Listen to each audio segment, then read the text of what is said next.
நம்மள எத்தனை பேர் டூரிஸ்ட் ஃபேமிலி படம் பார்த்துருக்கோம். அந்த படம் சக்ஸஸ் ஆகிறதுக்கு முக்கியமான ரீசன் என்னன்னா, முகம் தெரியாத நபருக்கு நம்ம செலுத்துற சின்ன ஒரு அன்பு கூட அது ஒரு பெரிய எதிரொலி ஏற்படுத்தும். இதெல்லாம் படத்துல மட்டும் தான் சாத்தியம் நம்மளாம் நினைச்சுக்கிட்டு இருக்கோம். ஆனா ரியல் லைஃப்லயும் அப்படி ஒருத்தவங்க இருக்காங்க. அப்படி ஒருத்தவங்களை பார்க்கறதுக்கான வாய்ப்பு எனக்கு கிடைச்சிது. இங்க அக்காலாம் நல்லா சமைக்கிறாங்க. என்னன்னா கொண்டு வர சாப்பாடு எல்லாமே நல்லா இருக்குது. மெயினா இன்னொரு விஷயம் என்னன்னா, இவ்வளவு வெரைட்டி ரைஸ் இங்கே ஒரே இடத்துல கிடைக்கிறது மெயினான விஷயம், நல்ல விஷயம்.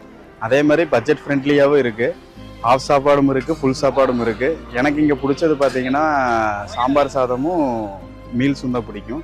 எப்பவுமே இங்கே வந்தால் மீல்ஸு தான் நான் ஆர்டர் பண்ணுவேன். அதே மாதிரி அவங்களோட ரிலேஷன்ஷிப் பார்த்தீங்கன்னா வர கஸ்டமர்கிட்டையும் சரி, கூட பழகிறவங்ககிட்டையும் சரி, எல்லாமே நல்லபடியாக பழகுறாங்க, நல்லா பேசுகிறாங்க.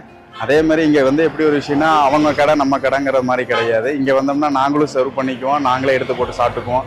அந்த மாதிரி அவங்களே நல்லபடியாக தான் பழகுறாங்க. அதனால அந்த அக்கா வந்து என்ன சொல்றோன்னா, ஒரு கூட பிறக்காத அக்கா மாதிரி தான் அவங்களும் பழகுறாங்க.